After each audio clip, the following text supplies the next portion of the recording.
نماز پڑھنے والے اگر نماز کی روح سے آشنا ہو جائیں کہ یہ محض اوپر نیچے ہونے کی مشق نہیں ہے، بلکہ یہ اللہ کے حضور اپنی نیازمندی کا اظہار ہے، اپنے عجز کا اظہار ہے، تو پھر نماز ان کو وہ مقام دیتی ہے اور وہ شعور بخشتی ہے کہ جو بے نمازی کے نصیب میں کہاں۔ انسان کے اشرف اعضاء اس کے سر میں ہیں، بولنے کی قوت زبان سر میں، دیکھنے کی قوت آنکھیں سر میں، سننے کی قوت کان سر میں، سوچنے کی قوت دماغ سر میں، سونگھنے کی قوت ناک سر میں، اور یہ سر مالک کے در پہ۔ اور زبان سے بندہ کیا کہہ رہا ہے؟ سبحان ربی الاعلی، مالک تو سب سے اعلیٰ ہے۔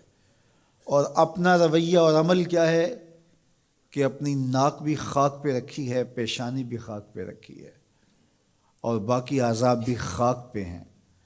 تو گویا عملاً یہ بتا رہا ہے مالک مجھ سے نیچا کوئی نہیں اور تجھ سے اونچا کوئی نہیں۔ اور اگر وہ نماز کی روح سے آشنا ہو جائے تو سجدے سے سر اٹھانے سے قبل اللہ سارے اس کے بوجھ اتار دے، اس کے من میں روشنیاں کر دے۔ تو نماز بندگی کا شعور دیتی ہے، من میں چراغاں کرتی ہے۔ اللہ کے حضور جھکنے سے بندہ ایسا بندہ کامل بن جاتا ہے کہ پھر وہ کسی اور کے آگے نہیں جھکتا۔ تو اپنی اولاد کو نماز کی محبت دو، نماز کی ترغیب دو، نماز کی عادت دو اور نماز کا حکم دو، اور ان کی عادت راسخ ہو جائے، طبیعت میں پختگی کے ساتھ نماز کو اختیار کرنا ان کی طبع میں جم جائے۔ نماز ان کی طبیعت میں نظم پیدا کرے گی، ان کو نظم و ضبط کا پابند بنائے گی، اور ان کی صحت کی ضامن ہوگی، اور ان کے باطن کی طہارت کا سبب اور ذریعہ ہوگی۔ اس لیے کہا کہ اللہ کے حضور جھکنا نہ بھولنا اور نماز قائم کرنا۔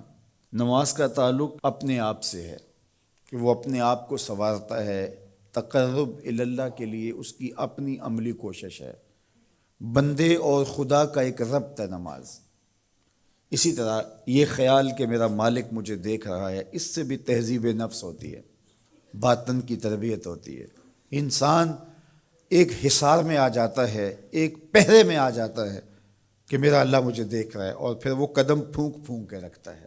وہ اچانک لوگ بیٹھے ہوئے ہوں نا، تو آج کل یہ سوشل میڈیا کا زمانہ ہے، تو کوئی کیمرہ سیدھا کر لے تو ایک دم مرتب ہو جاتے ہیں، اس لیے کہ اب ہماری تصویر آنے والی ہے۔ یا کوئی کسی کو کہے کہ جناب آپ لائیو جا رہے ہیں، تو وہ بالکل اپنی حرکات سکنات منظم کر لیتے ہیں، کپڑے سیدھے کرنے لگ جاتے ہیں، اس لیے کہ ہم لائیو جا رہے ہیں۔ وہ لائیو چاہے 5 آدمی دیکھ رہے ہوں، چاہے 10 آدمی دیکھ رہے ہوں، لیکن پھر بھی چونکہ ہم لائیو جا رہے ہیں تو اپنی حرکات سکنات مرتب کر لیں گے، منظم ہو جائیں گے۔ اور جب یہ یقین ہو کہ میرا اللہ مجھے دیکھ رہا ہے، یہ ساری حرکتیں وہاں لائیو جا رہی ہیں، تو پھر دل میں برا خیال بھی آنے لگے گا تو اس کو روکیں گے کہ میرا اللہ تو دیکھ رہا ہے۔ پھر بولی بھی مرتب ہو جائے گی، پھر رویے بھی مرتب ہو جائیں گے، طرز معاشرت بھی منظم ہو جائے گا، آنکھیں بھی نہیں بھٹکیں گی، خیال بھی نہیں بہکیں گے، سوچیں بھی آوارہ نہیں ہوں گی، چاہے آپ بند کمرے میں کیوں نہ ہوں، پھر بھی منظم رہیں گے، اس لیے کہ میرا اللہ مجھے دیکھ رہا ہے۔ تو یہ یقین زندگی کو منظم کرتا ہے۔ تو اس کا تعلق بھی انسان کی ذات سے تھا۔ نماز سے بھی تہذیب نفس ہے، اللہ سے تقرب حاصل ہوتا ہے۔ اب کہا تو خود غرض نہ بننا کہ اپنے آپ کو سنوار لیا اور کافی ہے، نہیں، لوگوں کو بھی نیکی کا حکم دینا۔ وامر بالمعروف ونہا عن المنکر، لوگوں کو نیکی کا حکم دینا اور برائی سے منع کرنا لوگوں کو، یہ مومن کی زندگی ہے۔